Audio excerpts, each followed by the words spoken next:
From the worldwide headquarters in downtown Bethesda, this is YAA Saturday Night Live with your friends and hosts, Zach and Ray, and we're in the shop. We are in a Toyota manufacturing facility. I am once again losing my voice, so hopefully tonight goes well and not poorly. Pops, we are starting an hour earlier than normal. Hopefully we'll stay on for maybe 90 minutes, 2 hours. We shall see. So join us now. Come back later. We should still be on. We're going to be talking about focusing the beginning of today's show. GM, Ford, and Toyota. I've heard of all three of them. They're messing up. Really? I'm going to share with you why I think they're messing up. Now, before that, Al Ra. Thanks, guys. With your help, I was able to purchase a new Ford F-150 trimmer at MSRP. Thank you. Well, I'm glad we could help. And I don't know what we did, but I'm so glad that the guys at that Ford dealership listened to us. Yeah. Thank goodness you got that at MSRP. Yeah. All right. So here's what I'm thinking, Dad. Yes. We're actually in a Toyota shop. Okay. The reason we're in a Toyota shop and the reason why I think Toyota messed up is because back in 1958, was it 59? Whenever Toyota came to the United States, they set up relationships with distributors. A couple of them. Now, one of the things that was posted very recently on our community forum, and we've had ongoing discussions, multiple discussions about this. Yes. How are these manufacturer add-ons different from dealer add-ons? Hello, everyone. This is in regards to a Toyota Highlander. The window sticker shows these supposed manufacturer add-ons, and I didn't know how they differ from dealer add-ons and if they are negotiable. Well, let me see if I can answer my own question. If it's taxable, it's negotiable. But how do they differ from the dealer add-ons like paint protection? Southeast Toyota Distributors, LLC. Total from manufacturer's label is $49,160. But then they're adding Toyo Guard, running boards, and paint protection film on the hood of the vehicle. These products are actually showing up on the window sticker, the Monroney label. Also known as a More Money label, at the dealership when someone goes to buy it. Dad, Toyota messed up because back in 1958 or whenever they came to the United States, and they set up relationships with their distributors like Southeast Toyota, who is also owned by the same family that owns JM&A Associates, which is one of the top 3 largest ancillary insurance product sellers in the United States. They they signed a deal with, not the devil, because that's hyperbole, but like close to it. Wow. Close to it. Sorry, JM&A family. So you're suggesting that these poor folks are like Satan? Stop it now. They signed a deal. They made an ironclad agreement with these distributors that are part of their ecosystem in a couple different areas of the country. Ecosystem? Yeah, Echo would be ECHO. Okay, in their ecosystem. No, it's eco. Eco, in their ecosystem. And it's just the way it is for a subset of dealers in the country. There's Gulf States Toyota headquartered in Houston, and then there's Southeast Toyota distributors that are headquartered in South Florida. And you cannot take off these typically optional products, though. I want to be very clear. Toyo Guard is out there, and it's optional. No, it's not. It's never coming off of a transaction you do with a vehicle that is procured through Southeast Toyota distributors. That seems effed up. That adds $700 in cost to the consumer. Not to the dealer, but to the consumer. What does it cost the dealer? $200 is what we've learned. $2 or $225, something like that. So the dealer makes a markup. They're happy. Southeast Toyota, JM&A, they make a profit. Happy. And the consumer you want to buy a Toyota in an area where Southeast Toyota Distributors does the deal, you have to pay for it. That's mess up number 1 of the night as far as I'm concerned. You're going back in ancient history to call Toyota out on that one. It's unfortunate that was the way they had to do things when they first entered the country, or they found that it worked best to do this. And I'm not exactly sure when they entered into an agreement with Southeast Toyota. I don't think it was in the 50s or the 60s. I think it was in the early 70s. So the thing that gets me a bit riled up about it, JM&A Associates, whatever. There it is. I'm going to pull it up for everyone. Yeah. The reason that I get riled up about it is because JM&A Group, your dealership success partner, JM&A Group is the same group, the same people, Moran family is what the M stands for, that own Southeast Toyota Distributors. So you can start to see why I get a little riled up, because you go on JM&A's website. What services do they offer, Dad? Oh, they offer some F&I services. Let's see what those are. F&I solutions built to grow your dealership. Boost your margins with hands-on support to help your team sell more finance and insurance products in-store and online, especially when we distribute the vehicles to you and you can't take them off. Yeah, but let me help you with this. Okay, I don't know how many dealerships they distribute the vehicles to. I know it's Florida, Georgia, Alabama, South and North Carolina. Yep. Okay, I don't know how many dealerships that might entail, but I believe their F&I business is a little larger than that. Absolutely. Probably in about 5,000 dealerships. Igor told us it was around 5,000. Okay, nationwide. So, that's where they make, well, I'm not saying they're not making big money off of the Toyota distributorship, but where they make their really big money is in the F&I stuff. And, they figure out how to put all this together. I agree with Angela here, or Angel, excuse me. What's with the goofy name? Toyo Guard sounds like a product to keep your wheels shiny. Well, if you have Toyo tires, by all means, yes. I also want to come to the chat here for just a quick second. Then I want to talk about the gripe that I have with Ford and then GM. DSL Extreme. Zach and Ray, nice call out today on Earl on cars for your crowdsourcing of car dealers. Yeah. We deserve none of that credit. It goes to the YAA community. If anyone has that clip, I guess we'll listen to it when it comes out on the Earl on Cars. That's Earl Stewart from Earl Stewart Toyota, has a weekly radio show. We'll have to listen to that clip. Somebody called in and said, hey, if you want to find out what dealers aren't charging over MSRP, check out YAA's website. And I will demonstrate where that is right now. You go to the website, go to resources, go to dealer reviews. Yeah. This page is very slow. I was going to say heavy, large, kind of like that baguette that you and I were munching on for dinner. Well, that was a small baguette, but it's laying heavy now. You come to dealer reviews. Yeah. Come to has been reviewed. We're up to 1,250 dealerships that have been reviewed. Toggle by would recommend. Why haven't I added the drop down for if they charge at MSRP? I don't know. Why haven't you done that? Okay, I'll add that after the show. Okay, then you can look on the map if you want a particular state, like Florida, for example. You can then break it down by brand. Florida Chevy dealers. Do Toyota, since Earl Stewart has a Toyota dealership. I like the way you think. Yeah, and hopefully it's in there. 10 Toyota dealers. Yeah. He's in Southeast, so he's going to probably be down here. Let's see. I'm thinking he's in that area. Let's see. We got Palm Beach Toyota. Earl Stewart. Yeah. There you go. 10 out of 10 would recommend. Yes. There you go. Mystery shopping. 10 out of 10. One of the very few. You can even then leave comments on here. We've got people talking about all sorts of things in the comments. We love it. Anyway, that's a demonstration of the dealer reviews. And yeah, we're really stoked that the community has supported us and gotten so many out there. Absolutely. This will lead us into our conversation around Ford. Okay. From Odeka. Okay. I have a standing pre-order out for my F-150 Lightning right now, which they just produced the first one this past week. Yeah. For consumer consumption. Yes. I placed it almost a year ago and have only received 3 Ford emails about it. The car salesman has only contacted me once with updates. How's that make you feel? I know if I was the customer that was trying to buy a Lightning, and I know Lightnings aren't cheap because, well, it's an EV and EVs aren't cheap. So you placed a reservation over a year ago, and between the dealership involved and the manufacturer involved, you've heard from them a total of 4 times in a year. That's got to give you the warm and fuzzies.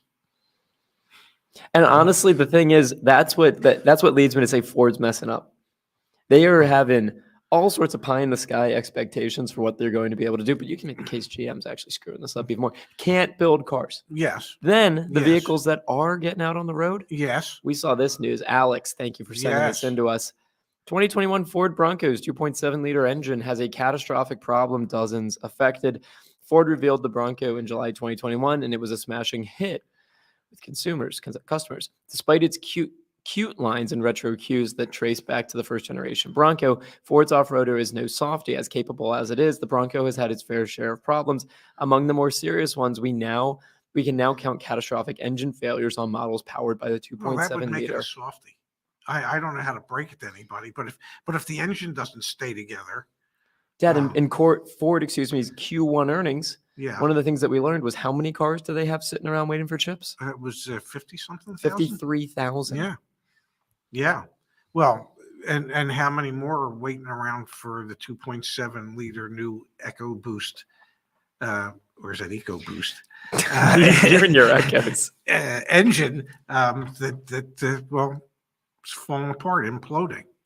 I mean, it's a good thing they're under warranty. Yeah, it really, really. I mean, is. one threw a rod at 1,100 miles. 1,100 miles.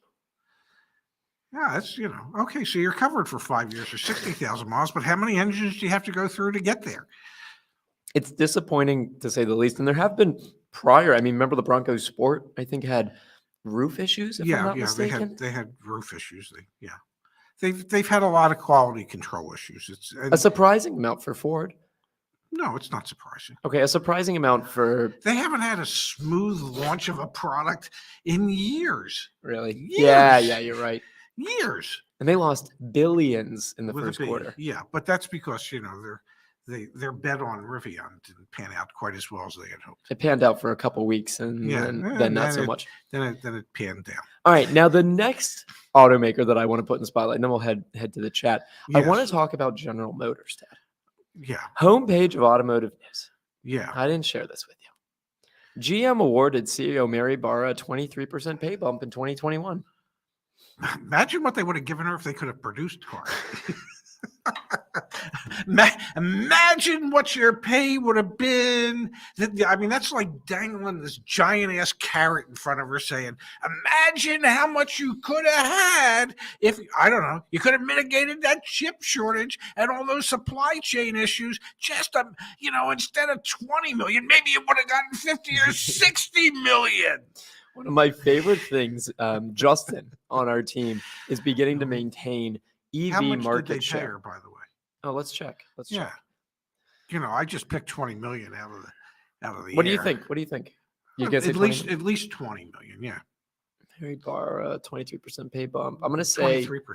I'm gonna say she's up to making 16.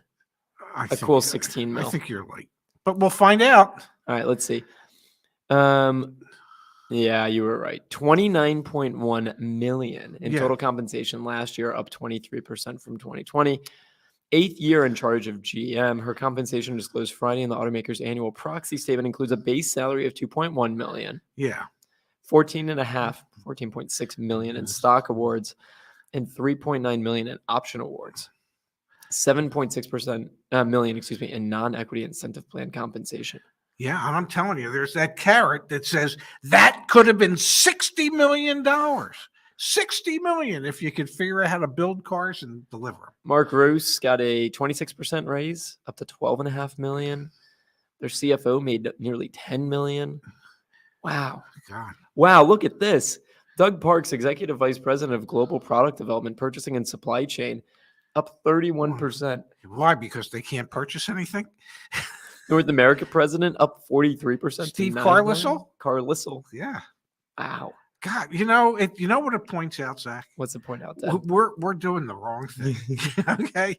I mean, these people are making hundreds of millions of dollars combined for not being able to produce the number of vehicles that they normally would have. Yeah.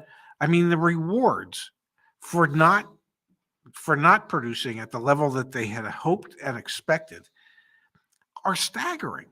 And it only points out, I'm telling you, that giant carrot that's out there that says, you think you're getting paid 30 million now? It could have been 60, could have been 70, might have been $100 million if you figure out how to build these cars and trucks and get them to the dealers in time. Okay, so you know how all the automakers, it's not just GM, but all the automakers are saying pick a date, we're going to be entirely EV or X% EV, stuff like that, right? I mean, what did I read that Honda expects to sell 800,000 EVs annually by 2030? Really? Now, Okay. look at this data that Justin pulled together, and I'm telling you, this ties back to GM. Yeah. EV market share in the US broken down by quarter. Yes. Tesla, Yes. Q1 of 2021, 70.9%, down to 64.4, 70, 72, up to 75% in Yeah. Q1 of 2022. Yeah. Ford, Yeah. 6.8, 5.4, 5.5, 5.6, 4.4. Let's do GM. Okay. Q1 2021, Yeah. 9.2% market share in terms of vehicles that were sold in that quarter. Yeah. Q2 2021, 9.5%. Q3, things are going awry, 4.2%. Q4, Wow. that's 0. Yeah, we fell off the planet. Q1, we're back to 0.3. That deserves 30 million. What? Yeah. Okay, the future that we're betting on is EV, and we're at Yeah. 0.0%. You know, when I looked at this form, Look at Stellantis, man. well, Zeros across the board. Well, they don't offer any. Yeah. But when I looked at the form, I was shocked to find out that Hyundai Kia is the second largest purveyor of electric vehicles in this country. Yeah, it is the pretty second insane. largest market share behind Tesla is Hyundai Kia, and not by a little bit to be in second place. I mean, they are significantly higher than any other manufacturer when it comes to their market share. And I had no idea. And that would spell good news for Hyundai Kia, since there's that class action lawsuit about how their Hyundais and Kias are the oil consumption in their internal combustion engines. So the good news is that they shouldn't face that issue with the electric motors in their electric vehicles. Yeah. That should bode well for them. Yeah, because obviously they were struggling with that. Christopher reminded us that he loves his EV6 YAA electric. Search it on YouTube or podcast. We have a Monday, Wednesday, Friday show that we do now talking about electric vehicles. I was actually behind an Ioniq 5. Yeah, they're cool looking. On Arlington Avenue. They are cool. Yeah. It didn't look like any other vehicle I had ever seen before. Definitely not a Hyundai. Yeah. Now, Pops, one other thing to harp on GM here. Yes. Just a second. There's Chevy Spark. Yeah. Batteries stopped working on them. Oh. There was only 5,700 of them sold. Yeah. There's been some rumors. Yes. Since dismissed, but it's just interesting to say nonetheless that they were not going to actually replace under warranty batteries. They were just going to. We didn't sell enough. It's all okay. They were going to try and get out of it. Were they going to buy the people out of their cars? Were they going to buy the cars back? I think so. Okay.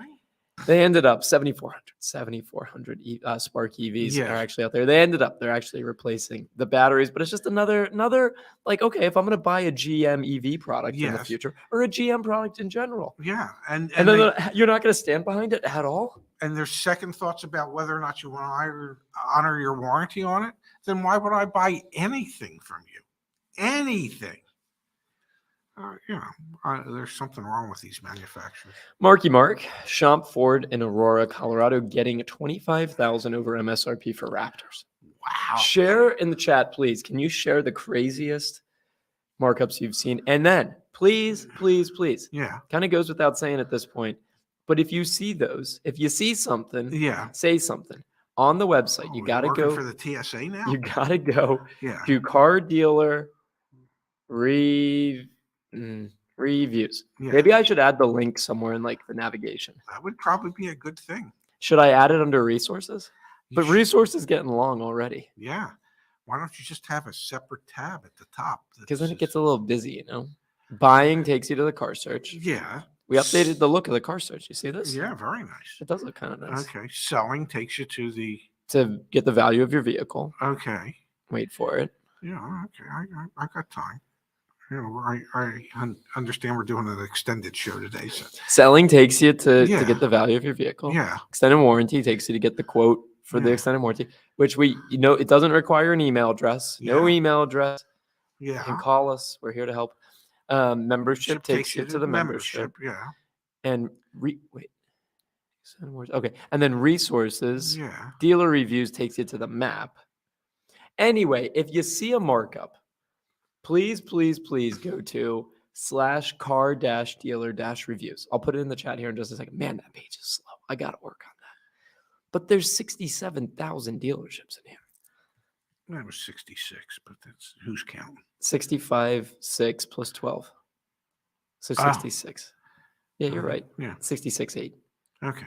Almost Anyway. 67. Anyway, please, if you see a markup, Yeah. add that dealership. One of the options on the form, I guess I should actually show what the form looks like. Yeah. One of the options on the form. Yes. I haven't purchased yet, but I have contacted dealers. So if you haven't purchased yet, but you've contacted dealers, great, do it. Then just put the zip code in where the dealership is. Choose the dealership here. This is how we keep all the data straight. And then choose your vehicle. Okay, you bought a Buick LaCrosse, great. Or you looked at a Buick LaCrosse. You know, that comment about Champ Ford in Colorado. Yep. I mean, the Champ organization, and I don't know if they do this at their Ford store. I know they do it at their BMW and their Mini store. Is that they're negotiation-free stores. So whatever the price is, they don't negotiate the price.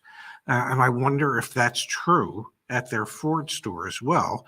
And if it is, then at least they're being upfront about it. If they advertise it that way. Still sad to see. Well, yeah, you know, as long as it's a desirable piece of merchandise in limited supply, then that's what happens. You know, this has been going on with the Raptor for I don't know, ever. This is true. Yeah, it's nothing new. Sorry, I'm just looking at some of the markups that are coming in here. For example, Dennis letting us know that there are Mavericks with $12,000 additional markup, $30,000 on Lariats. Wow. Yeah. Makes it harder to find those affordable cars. Looking for a 2015, 2016 Tundra, it's painful to see them still near MSRP. Yeah. How much longer is that going to last? This is until the shortages go away. But what about the softening that we're seeing? Until the shortages go away. Yes, there's a little bit of softening in the market, but not enough. Not enough there's not enough softening yet to compel the dealers to really reduce their pricing. That's the problem. Yeah, it really is tough to see on the used car market still that 2016s. We've got Hyundai of Las Vegas. What's the once the desert protection package plus $5K market adjustment. Can you talk a little bit about desert protection packages? Because when we were in Arizona and you ran the Acura North Scottsdale dealership, you added desert protection packages. Well, we added if it was an MDX, we added body side moldings. Just about every car we added window tint. Mm-hmm. But you're in Phoenix, Arizona. My God, you need window tint there. And I mean, a lot of dealers will add, whatever the area they're in, they'll give it a name. So desert protection package. It could include clear bra on the hood and the front bumper and the back of the side view mirrors to protect them from rock chips and stuff. Because the one thing that there's a ton of in the Southwest is rock chips. There are two types of people that drive cars, for instance, in Arizona. Those that have a crack in their windshield and those who will have a crack in their windshield. There is no way that you drive any amount of miles annually and you don't end up with a crack in your windshield. And the amount of stone chip damage on the front of cars is incredible. So oftentimes you'd see clear bras added to the cars, and you would see paint protection added to the cars and window tint, and that's all part of desert protection packages.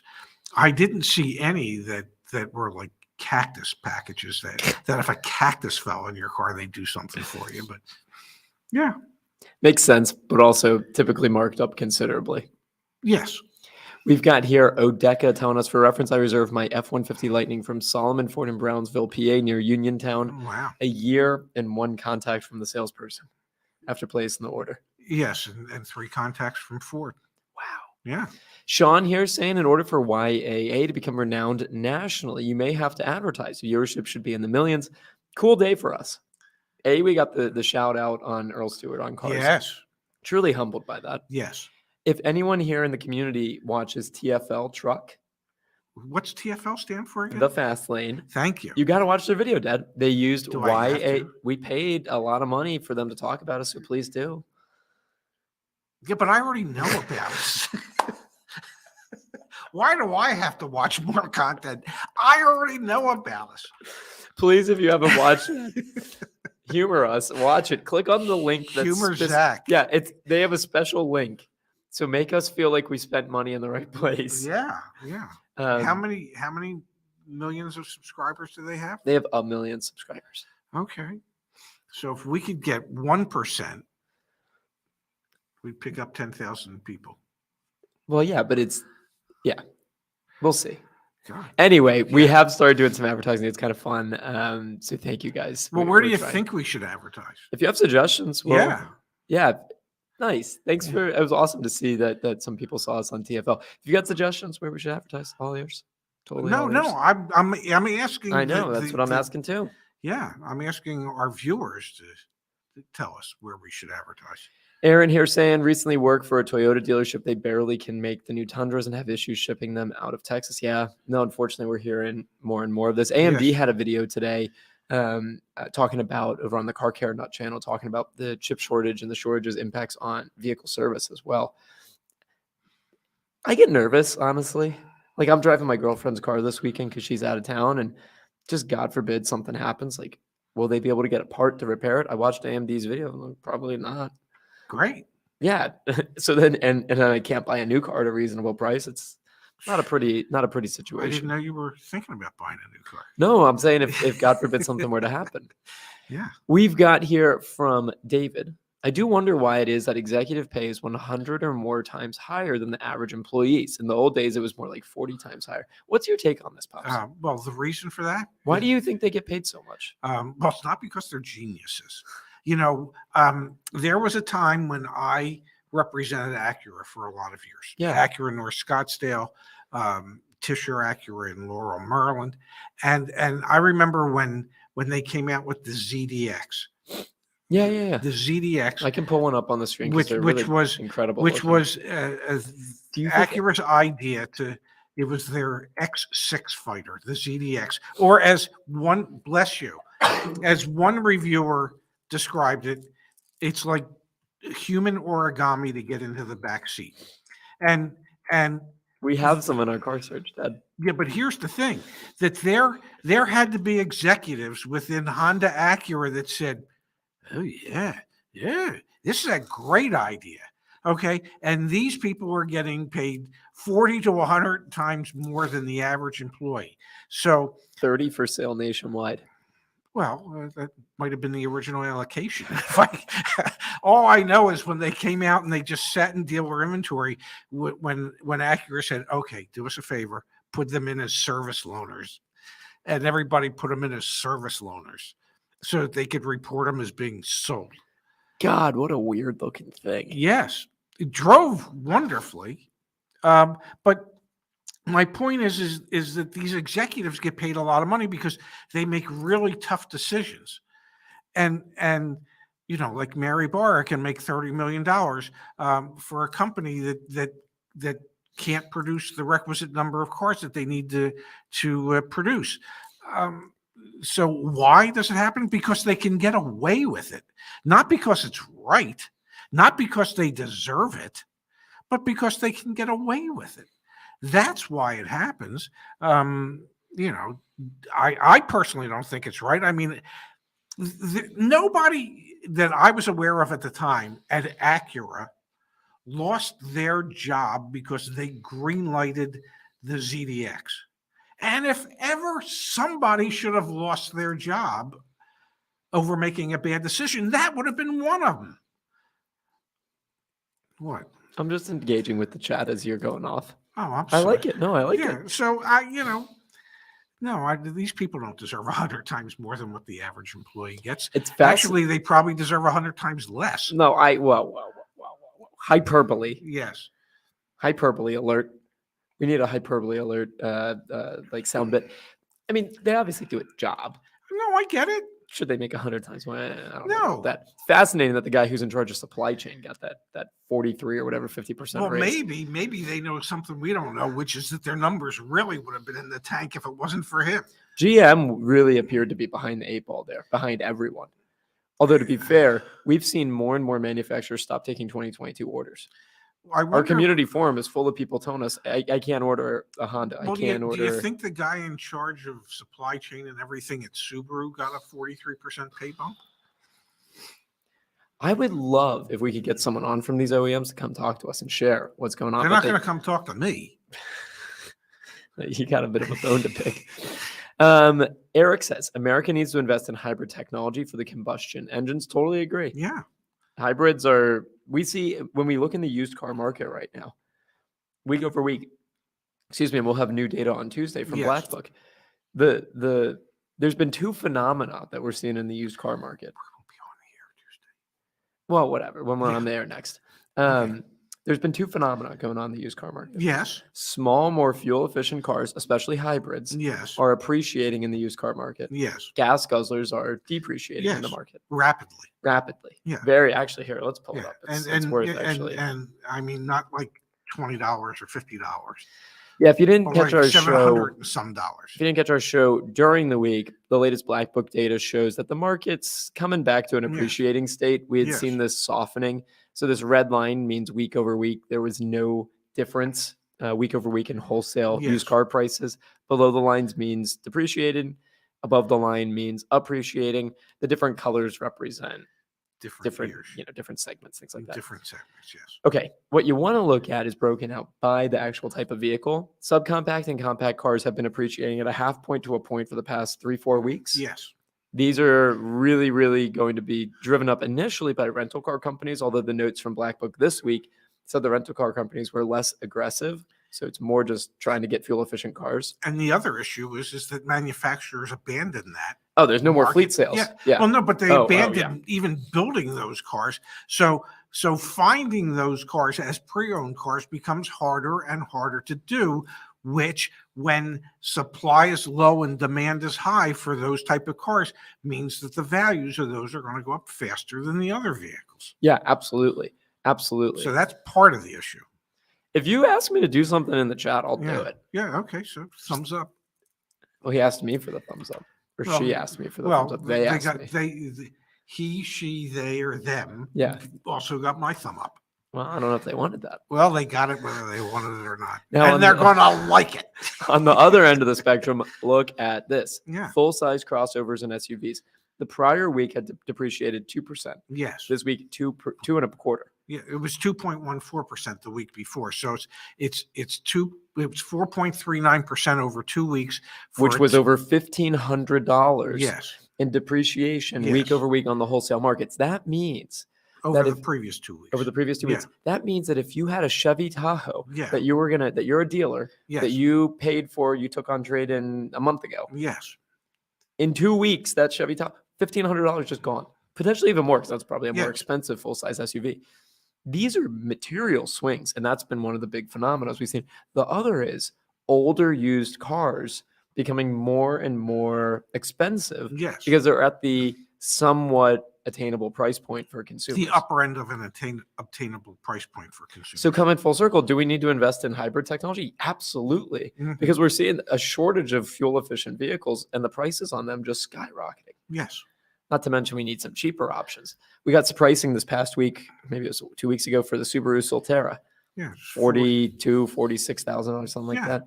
Yes, certainly. There is no such thing as an affordable EV with the exception of a Kia Niro. And do not buy the Toyota BZ4X or whatever it's called. Yeah. Charge times on that are meh, to say the least. They are. Okay. I learned from Justin. I know. You hang out with him Monday, Wednesdays, and Fridays. Can Ken make it? Got a new Chevy Trax LS for about $900 below MSRP with supplier discount and rebate cash. I guess nowadays that's a right deal. Had to, but because my car got totaled by an F-150 rear-ending me. The Chevy Trax is probably the most cost-efficient vehicle you can purchase in today's market. Aren't they discontinuing it? No, the Spark they're discontinuing. Okay. The Trax they're continuing with, and the Trax is I think now at a $23,000 price point. But I just want to do a quick look. Let's take a peek. Let me just search it up here.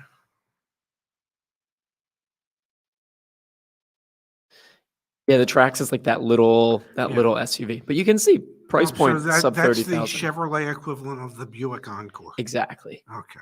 But it's at a sub $30,000 price point. Okay. Very cool. Anyway, it's Yes, that is like very much so a deal in today's market. Joshua, local dealer in Pittsburgh, priced a Ram TRX for $96,000 online, called and got a price to trade in 2 vehicles, went to the dealer, and as we were doing paperwork, a $30,000 adjustment showed up and we walked out. Wow. Please. Wasn't the $30,000 adjustment in the 96,000? I sure as hell hope. Yeah. I need to put the link in the, please. If you have not left a review yet, toss it in the chat, please. We're also collecting doc fees. I want to know what the doc fees are. No, we're not collecting them from the customers. We want to know what the dealers are charging. Yeah, because we're going to put them so we can put that in on the listings. Yes. We've got here from Nima. Manheim is saying they aren't going to see anything go back close to normal until 2025. You believe that? Yeah, I believe that. I really do, unfortunately. Yeah. Yeah. Could be even longer. It could be. I mean, if we lost, what was it? Close to 11 million new vehicles out of production last year. Yep. Worldwide. And that number is expected to be 5 to 7 million this year. Yep. Let's go on the high end and say 7 million. So that's 17.5 million cars over a 24-month period that are lost, that would have been sold, that would have come back as used cars at some point. So there's 17.5 million used cars that never made it to even be new cars before they could become used cars. So how is this situation going to get better in the near term? And then what happens to all the vehicles that would have been off lease, for example, that aren't being leased right now? All the vehicles that would have been fleet vehicles that make it back into the wholesale auctions that absolutely will never make it because they haven't. Yeah, it's pretty nuts. All right, let's see here. We've got from Tommy Bernard podcast. Great avatar. Yeah. Probably top 5 avatars all time on this show. Well, that means he's a damn good looking man. He's very handsome. Yeah. Are we allowed to say that? Tommy, we're not going to answer your question, but for $10, I think it was worth it. Question. We have been working for the last couple of years to establish business credit. We have good history. Do you know of any dealers who are good at doing no PG, no personal guarantee, loans, leases in Delaware, Maryland, Pennsylvania, Virginia? Thanks. It's not up to the dealers. It's up to the banks. So can you talk about a business purchasing a vehicle? I can. Leasing? I can. And for businesses to purchase a vehicle without a personal guarantor, typically banks want to see 3 to 5 years worth of profit and loss statements, tax returns, certified statements from their accountants showing that they're making a profit. And if that information isn't readily available, then the bank wants a personal guarantor to do it in the business name.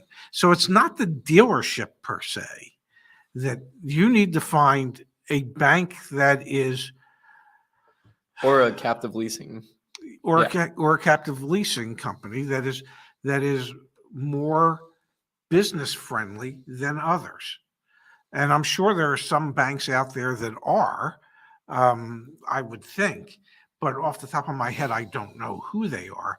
But that it's not the dealers per se as much as it's the lenders that have to have a pro-business approach to how they do things. And I would encourage you, Tommy, to post in community.joinyaa.com. I'm sure plenty of other community. We're over 10,000 members on the forum.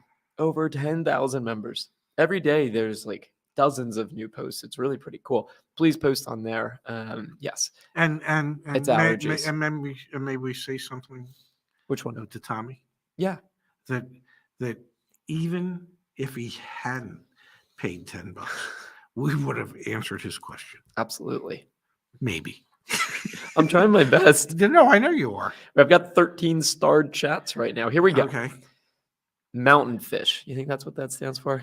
Oh my God, we used to live right near Henderson. Henderson, Nevada. Ford dealer, $103,000 for a Bronco. Received email today. As you always say, Dad. Yes. You can ask for anything. Yes, you can. Doesn't mean you shouldn't try negotiating. Oh, yeah, absolutely. If you're going to buy this Bronco, negotiate. Here's the deal. Dealers are free to ask whatever they want. And it's like any type of contract. You can either accept what they're asking for it. You can reject what they're asking for it, or you can amend what they're asking for it. And by amending it, it means that you need to negotiate a common ground that works for both you and them. So just because they're asking it, they hope to get it. I don't know that they necessarily expect to get it. I know that they would sure as hell like to get it. But if they haven't had any action on that vehicle, then, try to negotiate it. That's what it's there for. Absolutely. Just because they ask doesn't mean they get. All right, Pops, need you to pop on the headphones for one quick second. Oh my God, I want to do this right. Ready? We have an emergency.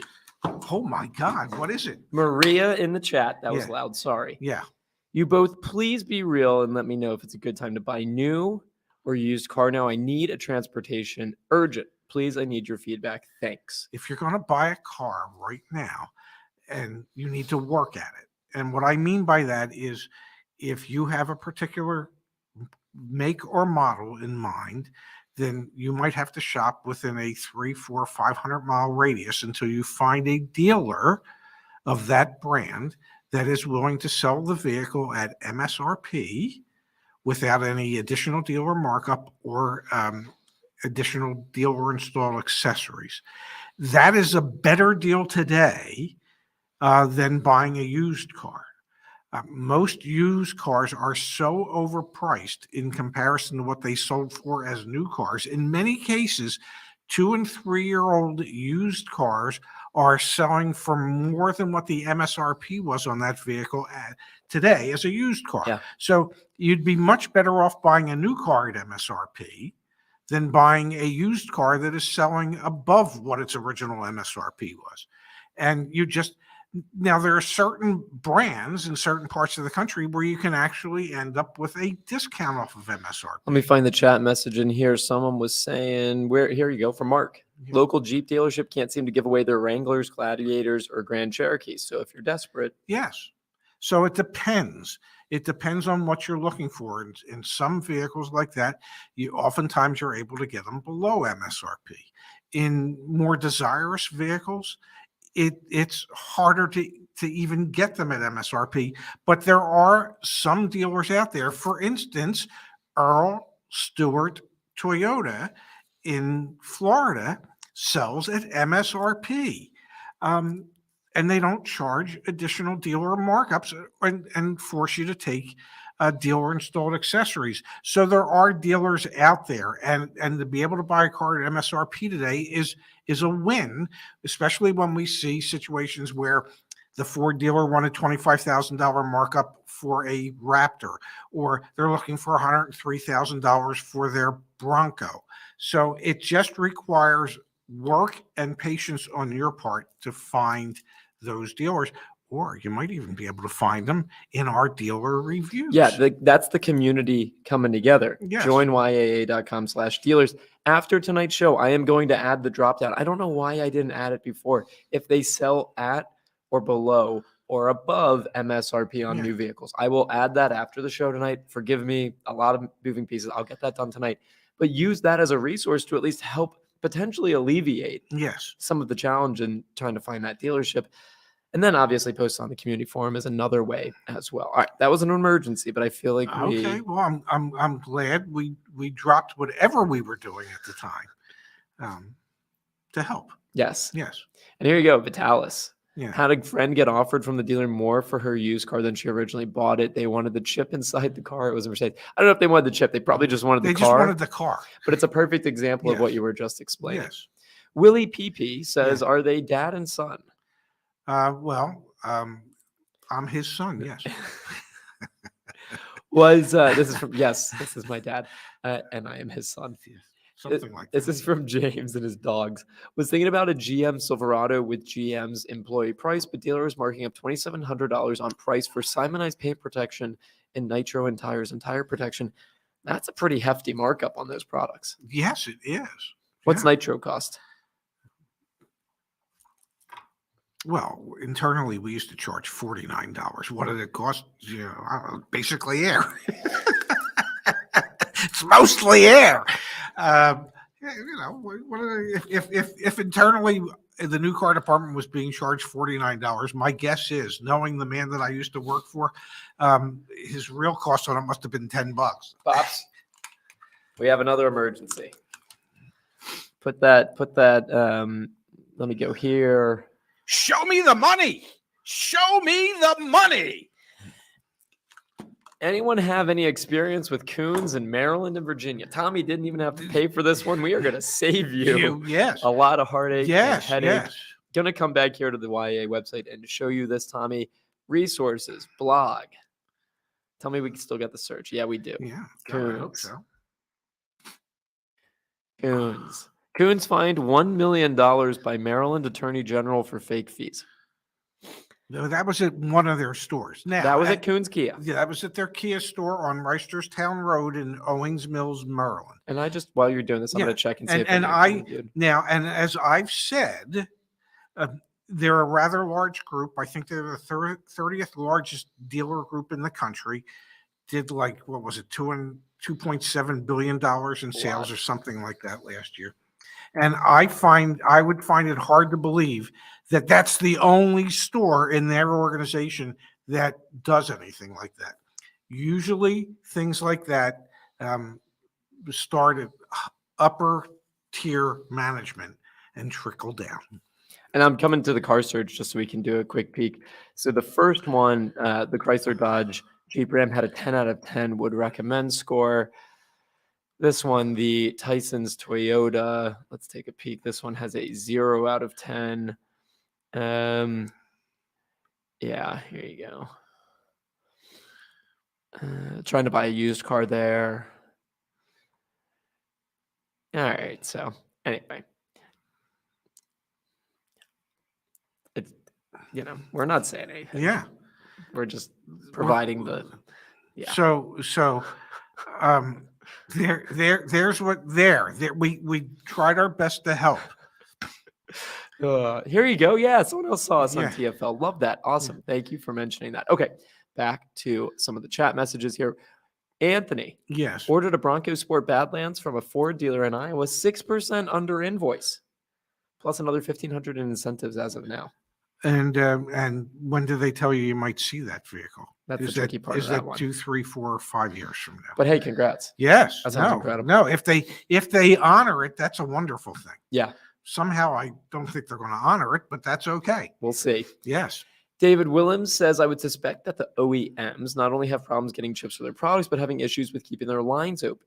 Lots of the tools on the lines have used chips for over 30 years. We've heard so much rumblings, I'll say, about the challenges, not only of having the chips, but also turning the lines off, turning them back on. Thus, the reason we're seeing fewer 2022 models even being offered to order anymore. Yes. Just, okay, let's restock and retool and come back at this for 2023.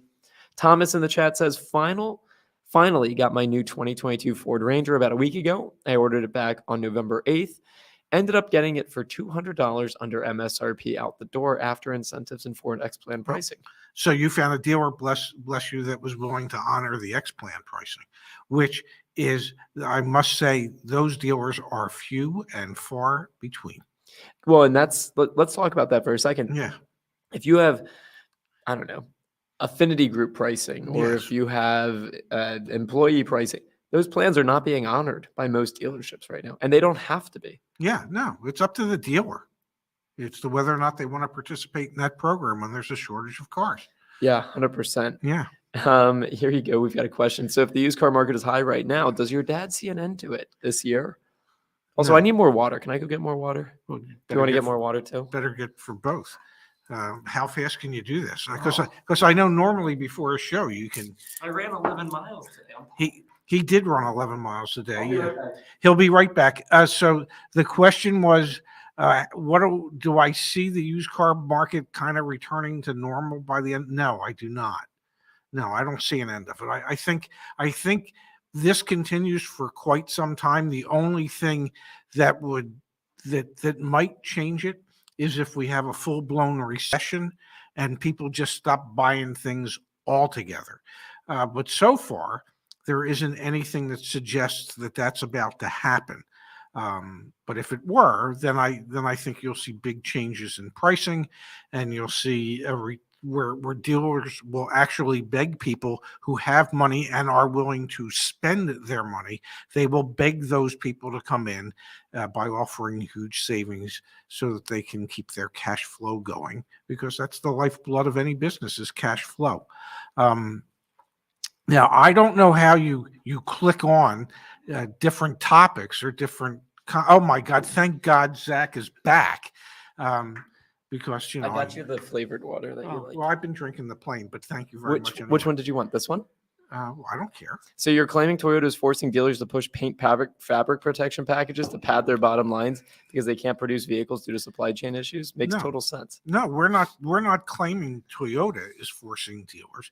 We're claiming that Toyota Southeast Distributors is Southeast Toyota Distributors is doing that. And we're not claiming it. It's what it is. It's being done, but it's not being done by Toyota directly.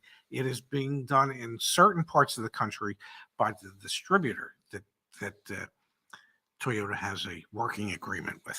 Yes, absolutely. JMB, small Chevy dealer in rural PA. I emailed about a car on their lot to see if it was still available, but the salesperson said they are restricting sales to local customers only. Thoughts? And I want to parlay this into a conversation about, we've heard dealerships saying you'll have to finance through us if you actually want to purchase the vehicle as well. Thoughts on this? Okay, but in this case, JMB, if it's a small dealer, I get it, okay, because their local customers are their lifeblood. If you're a small dealer, you can't afford to take the limited amount of inventory you have and sell it to somebody that's 100, 200, 300, 400 miles away, because the likelihood of them ever bringing that vehicle back for warranty work or any service work is, well, like slim to none.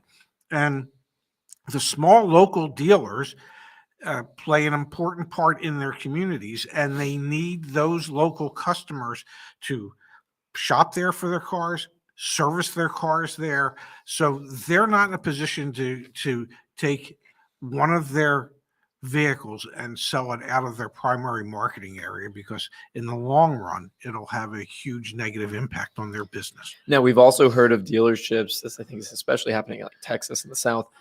You want to buy a car, you have to finance through us. Yes. That's the equivalent of, you want to buy a car, you have to buy our Simon Eisen. Yes.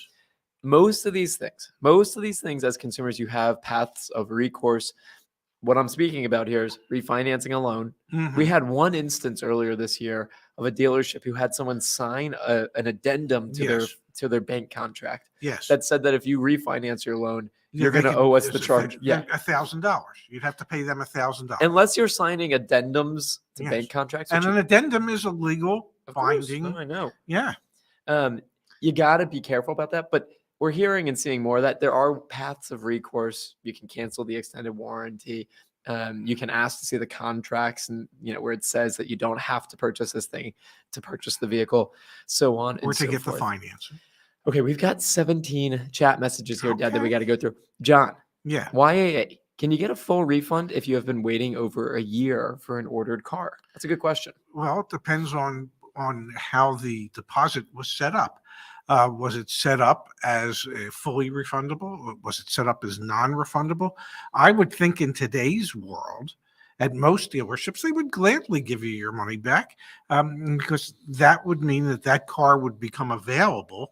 And when it does come in, then they could add all their dealer installed accessories and crap and additional dealer markups. So there would be no reason why a dealer wouldn't or shouldn't be willing to refund your money. Now, having said that, that doesn't mean that there aren't dealers out there who won't, because if you sign something that said it's non-refundable, they're going to hold your feet to the fire. We've got here from David. Can you answer this question by Randy Neary? When trading in my 2018 Escape SEL, Kelly Blue Book says $24,600. Carvana says $18,700. And Black Book on the YAA website suggests $23,500. Thoughts on negotiating the trade-in? Well, Kelly Blue Book means nothing. Black Book is typically closer to what dealers think about cars. And Carvana lost $507 million last quarter. And their stock's down 85%. And so they're probably one of their issues that caused them to lose as much money as they did is that they paid too much for cars. So they're readjusting how much they're willing to pay for used cars. Now, having said that, you could still get a quote from CarMax. You could get a quote from Vroom. There's another one here on the East Coast. There's one that one of our customers in Florida just used. giveusyourvin.com or givemeyourvin.com, something like that. A lot of those are resellers, though, to the Carvanas. Well, this one they told James directly. So we're just taking it from you right to the auction in Orlando. Exactly. And we're going to sell it there. But they were another one. So there are some regionalized sources out there that will also give you bids on cars. So right now, Carvana is probably not paying as high for certain cars as some other groups might. Exactly. And the thing is, when it comes to your trade-in, know the sales tax basis benefit. If you're in a state where there's a sales tax basis benefit, Google search trade-in space YAA, and we have all sorts of guides on how to maximize the value of your trade-in. We got Tommy in the chat again. I can't believe IG Burton in Delaware hasn't been fined. Our last BMWs, we found $6,000 to $8,000 in hidden fees after we got home and had someone look at it. They take advantage of us uneducated. Stuff happens. I can't speak to IG Burton. I never done business with them in any way, shape, or form. But if that type of stuff is happening, then it's incumbent upon consumers to file a complaint with the Attorney General in your state about these consumer practices, consumer fraud practices that are being foisted on customers. And eventually, if there's enough complaints, then the Attorney General might actually do something about it. That's how it came about with the fine for Coons, and that's how it came about with the $10 million fine for Napleton in Illinois. I like how Vitalis directs all of his questions to me because I do read the questions. Yes, well, you do. Yes. Does your dad, being in the car business, have a time of year which is better to buy a car? Such example, end of the year when the new year models are coming out. The absolute in the past, and I don't know that it's the case anymore, but in ancient history, say 2019 and earlier, the best time to buy a car was December of any year, and the best week to buy a car was the week between Christmas and New Year's. That was the busiest week in the dealership. That's when everybody was pushing to close out the year as strongly as they possibly could. That's when manufacturers were offering the largest incentives both to consumers and to dealers in order to move the product. So that used to be the absolute best time of year to buy a car. Now, if you can't wait till the end of the year, the best time was always has been the end of any given month. Now, the end of January would be a better time than the beginning or middle of January. The end of February would be better than, but if it's the end of the month, that's also the end of a quarter where there might be quarterly incentives that a dealership can earn, if there's even incentives that the manufacturers are passing on to dealerships anymore. So the end of months, the end of quarters, and then the last week of the year. Now, to that point about incentives, I pulled up two pieces of information. These are from Ford and GM. First, we're going to look at GM. This is incentive spend to the consumer. Yes. So this does not say here's how much GM spent on incentives to their dealerships. However, I think it's an interesting proxy measurement. Oh, absolutely. Okay. Incentives on a Cadillac year over year, Q1 of 2021, Q1 of 2022. Declined from $5,670 to $3,870, $2,000 decline, nearly. Just about $1,800 to be exact. GMC. Yes. Over a 50% decline from $4,800 in incentives to $2,200 in incentives. Buick. Yeah. $5,300 in incentives down to $2,000 in incentives to consumers. Yeah. Chevrolet. $4,600 to $1,700. Let's look at Ford. Q1 Q2. I like how they did the two charts differently, Yes. but Yes. it is what it is. Sales incentives for Lincoln had been $7,000 last year. Yes. This year, $3,500. Ford. And they still can't sell them. And they still can't sell them. Yes. Ford, $3,200 to $1,700. What that says to me, Dad, is the days of manufacturers putting thousands, tens of thousands, hundreds of thousands of dollars behind incentive plans to dealerships. They're long gone. They really are. Yeah. There's no need. Okay. And they can't, and it's not like the manufacturers, since they can't provide the dealers with the inventory, can say to the dealer, we need, if you sell X number of cars this month, there's X amount of money for you. Well, they might not be able to get you that X number of cars that they want you to sell in order for you to be able to sell them. So I doubt that there's probably very few, if any, manufacturer to dealer incentives at the moment based on sales volumes. Here you go from Scott. My mother just purchased a 2022 Malibu for about $1,000 under MSRP. It was the only Malibu on dealers' lots in the city. Her heated seats, though, are retrofit for a later date. This is another phenomena that we're going to experience. What happens is the Carfax of 3, 5, 7, 10 years from now going to say retrofitted heated seats weren't installed? Were installed? Like, are we going to have to just depend? The ramifications of what's currently going on, I think are understated. I don't even know if we do a good job because we can't fully comprehend how big of an impact. Well, part of it is, I know when Ford and GM do these things, they say, well, we fully expect to be able to retrofit these vehicles within a year. Okay. That's a great expectation. I fully expected to be 5.7, and the most I ever got was 5.6 3/4. I didn't hit my expectation. So they fully expect to be able to retrofit it. But what if they can't? What if within 12 months they can't? What if within 18 months they can't? What if they never can? It's one thing to have an expectation. It's another thing for it to actually happen. So I don't know. I really don't know. Yeah, I completely agree with you. We've got a question here from Dawn. Is cash king anymore? No. Because honestly, the PVR, the per vehicle retailed revenue that's made in the F&I office is staggeringly high these days. What was it? 5,000, 4,000, 3,000? I mean, 3,000. About $3,000 is the average back end. And when we say back end, that's the money that's made in the finance and insurance office, the finance manager's office, where you go in to sign your final paperwork. So is cash king? No, they hate cash. Cash it takes away their ability, or makes it harder for them to sell additional product. Doesn't mean that just because somebody's paying cash that the finance manager isn't going to pitch you on every one of those items that they pitch to everybody else. But the likelihood of you buying it is greatly reduced when you're a cash buyer than when you're a finance buyer. 100% agree. We've got a great question here from Happy Hippo. Zach and Ray, do you think prices for trade-ins will increase this summer? If the shortfall of new cars and used cars continues, then there would be no reason why used car values as trade-in values shouldn't continue to go up.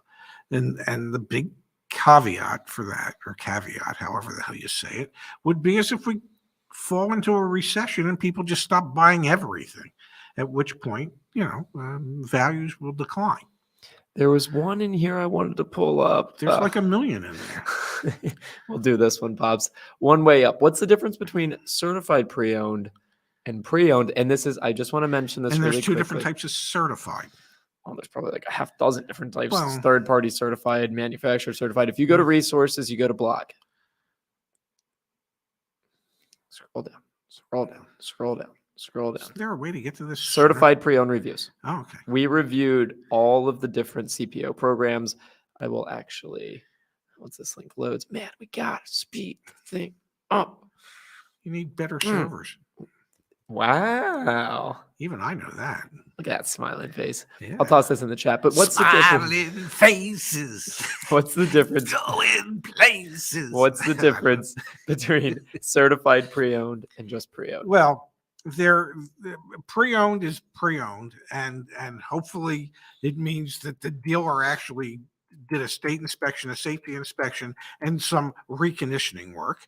Um, Independent lots will also offer certified pre-owned, which are third-party certified programs, where allegedly they go through 150 point or however they many meet whatever point that third-party parties specifications are. criteria are to call this vehicle a certified pre-owned car and come with some type of additional warranty. And then there are the manufacturer certified programs that are underwritten and supported by the manufacturer themselves.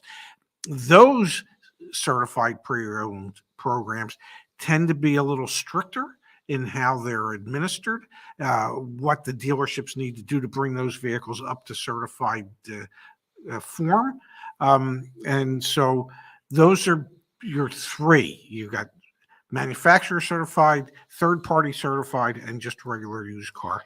And typically with the manufacturer certified, you get a continuation of your new car factory warranty for an extended period of time. Yep. We have it all in those written reviews. Yes. And it ties in with this question from William. Yes. Hi, guys. Always love the shows. Can you and the members provide input on a used car inspection company, knowing how important it is to get a proper PPI, especially out-of-state purchase?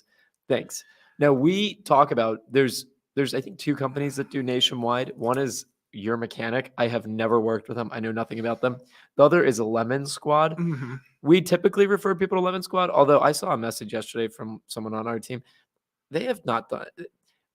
Use Lemon Squad. You get 20% discount if you do join yaa.com/inspection.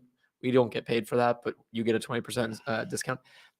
I've heard some issues with their customer support. And Lemon Squad, folks, if you're on the stream or you see this, just fix it. Yeah. Just fix it. Like the fact that I have to, like, I've got emails from upset members saying Lemon Squad never came to my house. Okay. Fix it. Fix it. That's all I'm saying. But Lemon Squad is a nationwide one. If you can find a local mechanic, or Yanni, his recommendation always was take it to a local like brand. So if you're looking at, say, a Toyota at a Ford store, well, make arrangements to take that Toyota to the local Toyota dealer to get them to do a pre-purchase inspection for you. Conversely, if you're looking at a Ford at a Chevy dealer's lot, then make arrangements to take the Ford to the local Ford dealer for a pre-purchase inspection. That's the other way. Absolutely. JP Gwynn with a thought here. Retrofits get fixed for free, and there's a window sticker adjusted MSRP and OnStar free for a year. Should not affect a Carfax. It will be completed as a service appointment. Yeah, I guess that makes sense. Just fascinating to think about the implications down the line. Tree Fork with an interesting question here, Pops. Considering trading my 2014 Mustang GT for a Mustang EcoBoost, do you think prices of V8 gas hogs will continue to drop? And should I act sooner than later? Well, there's nothing that indicates that V8 gas hogs are going to go up in value. What we're seeing at the auctions is that those type of vehicles are declining in value. Now, the sportier cars like the Mustang GT aren't declining as rapidly or as precipitously as the full-sized SUVs, but they were declining. Yes, at a slightly slower rate. But yeah, I don't, if gas prices continue to fluctuate between, I got gas yesterday for my car. Okay. And this week, for whatever reason, I decided to treat it to premium because, well, I'm supposed to run it at 91 octane and I usually put 89 in. So yesterday I decided to put 93 in. It was $5.39 a gallon. Ooh, baby. Okay. Now, for me, okay, so I took 10 gallons. It was $53, $54. But it's not like a year and a half ago when we drove to Las Vegas and we were getting gas as cheap as $1.79 a gallon. So I don't see where gas prices, if they stabilize between $4.20 and $7 a gallon, well, that's no bargain. So I don't see where gas guzzlers are going to go up in value anytime soon. And the tricky thing is, obviously, we think used car prices are going to continue to appreciate. This particular segment will be held down because of the cost to actually fuel them. Man, yeah, pretty crazy stuff. I need to say something, if I may. We went on at 6 today. Yeah. From 6 to possibly 8. And we did that because it was a suggestion from our dear friend Igor. Yeah. Who I haven't seen him in the chat at all tonight. So Igor, you said to us, do 6 to 8. And then you don't even post. You don't even show up. Oh, Igor, I am so disappointed. I didn't see that coming. I'm sorry. We've got from Miguel. Well, he's so good in the chat. Yeah. Yeah, he has a lot of insight. What should I expect when I finance my Camaro for $56,000? What should you expect? A lot of upselling. Well, what should you expect? That's a big damn payment. You should expect that the Fed is scheduled to raise interest rates again sometime next month. Next month starts tomorrow. And hopefully they don't raise the rates before you go to get your car. But if they raise the rates a half to 3/4 of a point, it'll have an impact on the kind of rates that you'll be offered for your new car loan. And you need to go in with the pre-approval. Oh, absolutely. And if it, and I see a lot of comments where on the YouTube channel where people will say, "Oh, we'll never finance the car through the dealer." Well, that's hogwash. Okay. Yes, go in and get a pre-approval. But if your pre-approval through your bank or your credit union is say 3.29%, and there's a factory sponsored special subvented rate of 1.9, well, what makes the most sense, paying 3.29 or 1.9? Or even if there isn't a sponsored rate, but if they have availability from a different bank that might be able to get you 2.49, why wouldn't you want to save 80 basis points over however many months your loan is? 100%. So there's to just make a blanket statement that you should never finance a car through a dealership is doing a disservice to yourself and those who read the comments on the channel. Yeah, no, I mean, obviously get the best interest rate possible. And the tactic to do that is to go in with a pre-approval. Exactly. And say, hey, I need you to beat it. And watch the video we did, Miguel, on with Kimberly about all the stuff that they're going to try and tell you have to buy and ask them to see the contracts. Yeah, just go on the channel. Yeah, it's a great video. Kimberly did an awesome job with that. Nick says, looking into a Tacoma, heard from a Toyota salesman last week and they were going to increase MSRP in May. Showed me a list quick. Any word on this? Couldn't tell you. I haven't heard anything about the Tacoma. However, I'm going to share this on the screen here. Let me pull it up. We got word from the community. Subaru MSRP. Let me see if I can find it. Yeah, I saw that. Not sure if this is the right place to post this 2 days ago, but since quite a few of us are buying Subarus these days, wanted to share it. Manufacturer suggested retail price for all 2022 model year vehicles except the BRZ have increased by $500 starting with customer orders placed on April 26th. You're going to see more of this. Yeah, absolutely are. Tesla's not the only one who's just going to be raising their MSRPs. We said it a while ago, Dad. You were thirsty before and you needed more water? Yeah. I got to pee. Go for it. Thanks. Sorry, folks. But, you get my age, you don't hold this stuff in. Don't get lost, Pops. Well, he's obviously the subject matter expert, so maybe we'll just put on some music or something. Nah, we'll keep going through the chat. Let's see here. Credit union for pre-approval, 100%. That's what we recommend.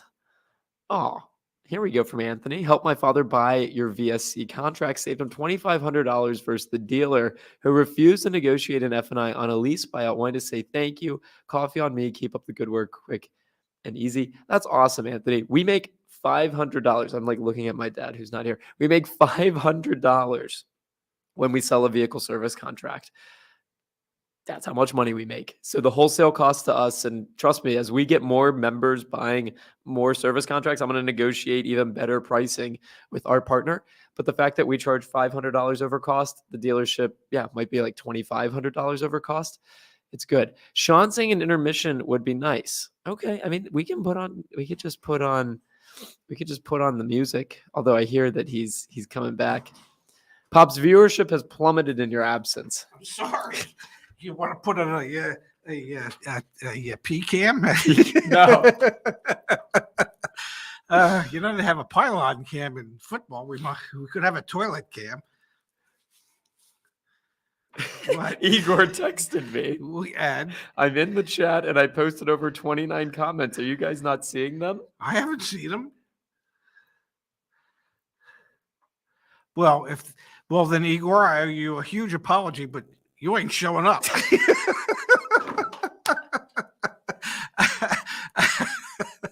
I haven't seen one from Igor. Have you? No, I haven't. And I don't know how you search by.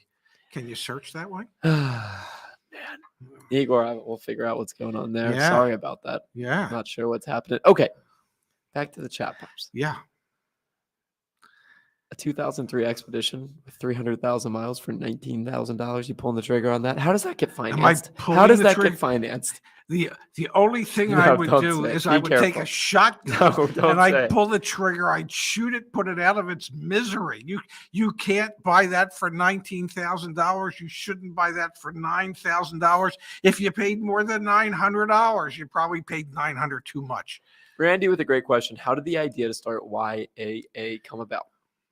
Oh, God. Go ahead, tell him. What do you think? Let's see if we have the same story.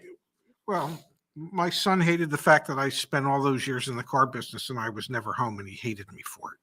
He resented what I did for a living, and he wanted to do something about it. He wanted to add hours back in the day for people that were in the car business. And I was retired, and he said, I think it would make so much sense, Dad, if you shared your knowledge with people out there. And we've got from Igor sending me screenshots. Okay, I don't know what's going on. Okay. Well, I take it all back, Igor. And so Zach had this brilliant idea in December of 2019 that he would just film me talking about different things.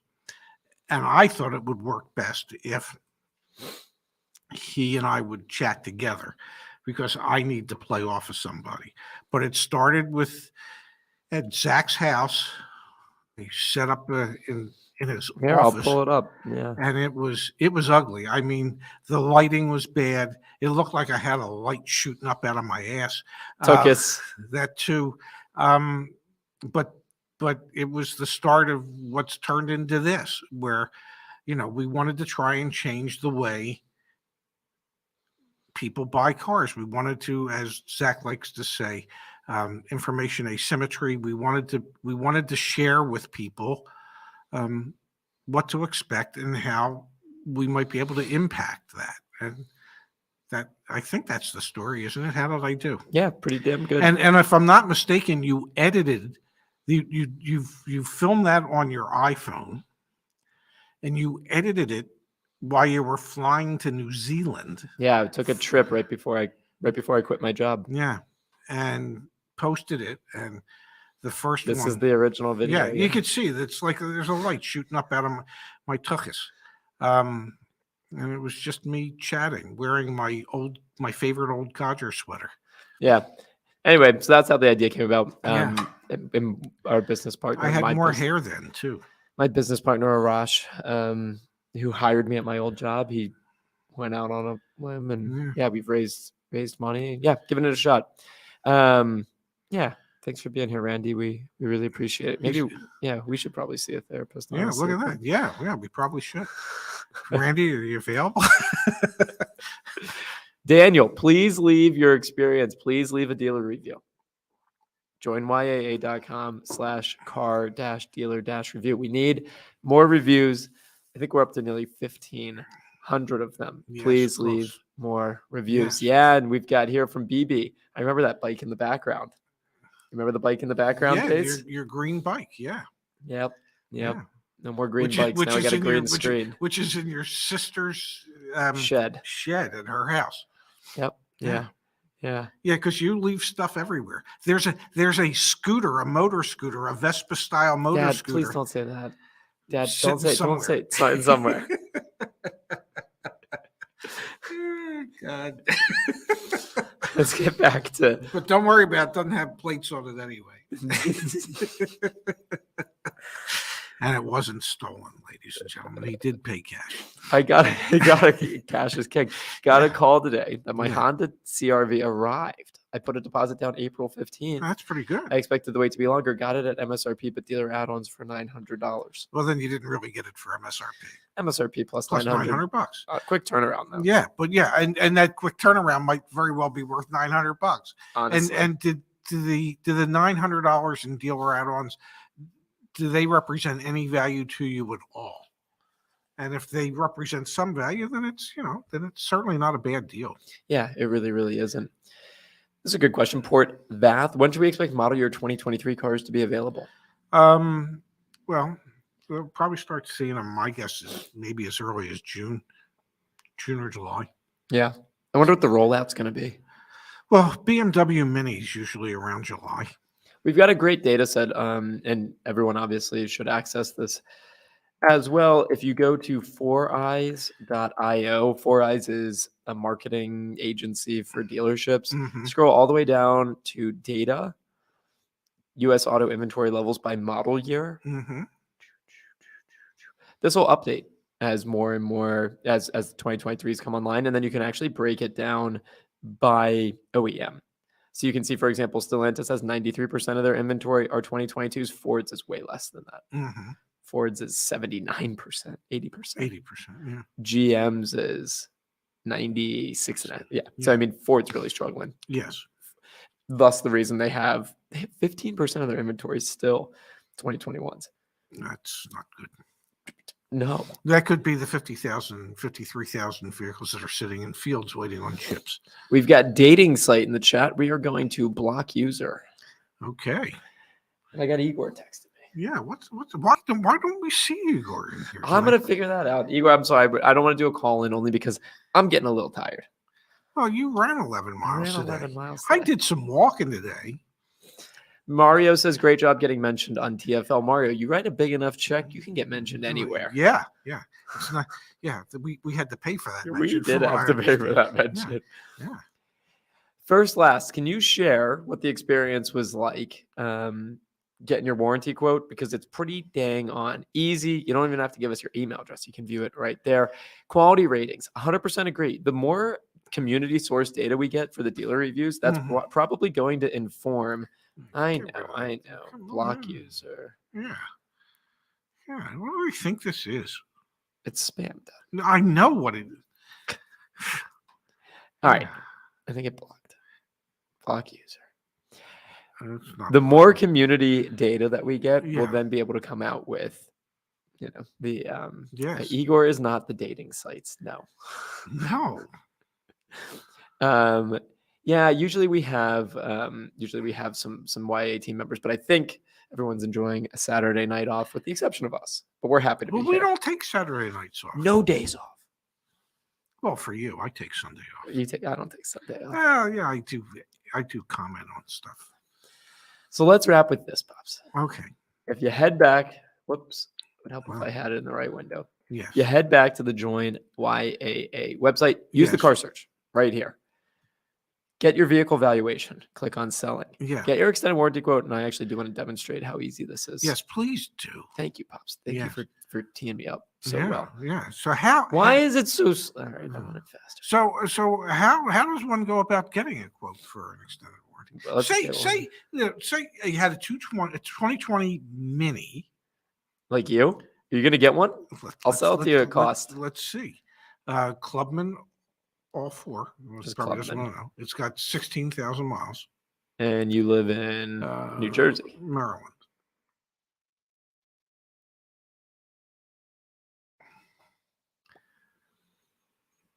So that's for 84 months. Whoa. I I certainly don't need 150,000 miles. I got 16,000 miles in the car in 2.5 years. Yeah, so you'd probably do 70,000. I don't know. You'd have to figure out what you want. Well, I certainly wouldn't need a lot. There you go. Then you just can email that quote to yourself to save it. Change the deductible to a Hyundai, 1811, and 1311 for me. If you actually want to buy one, and your vehicle is a relatively new vehicle, then just log into your account. Yes.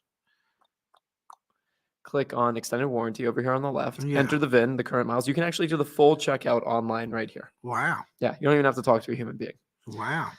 Now, whoops, let me hit the back button. Yes, back button. Back button. I'm sorry. Membership, we got the membership. We're actually running a 20% discount right now if you use the code TFL at checkout. Oh, really? Yeah, because we're sponsoring their video. Well, why didn't you have me do a voiceover for that? Because it's like a little special thing just for TFL, people who watch the TFL channel. But now it's for our community as too. Now you're going to force me to watch the TFL channel? You should watch the video. It's a good video. The fast lane? Dealer reviews. Yeah. Resources, dealer reviews. Definitely check it out as well. And if you're not on the forum, that's just this one right here. Yes. You need to be just a little zippier, man. Just a little freaking. I think AWS might have quicker servers. We actually don't run the. Anyway, I'm not going to get into the specifics of it. Okay. And then leave your car deal review. Here we're up to over 1,451. Well, you're not over 1,450. You're up to 1,451. Jeez. Gordon saying, I can't believe Igor's missing this. We're just going to pull that up just to mess with Igor a little. I'm sorry, Igor. I miss Igor. I do. All right, we're going to figure out why Igor's missing. I'm also going to add the filter so you can do the drop down for MSRP. I might also do it tomorrow morning. I'm pretty tired, but we'll see. Yes. Let's call it tonight. Okay, let's call it a Saturday night. Oh, here we go from Road King. Have you worked out the extended warranty in California? We're going to do a quick little overview of how much I hate the state of California. You ready? Yeah, go. Okay. So I, Zach Shufska, carry an insurance producer license in my home state of Maryland. Yes, you do. As an insurance producer, I could then get one for the corporation in the state of Maryland. Easy peasy. Yeah. I, Zach Shufska, have a non-resident insurance producer license in the state of California. Wow.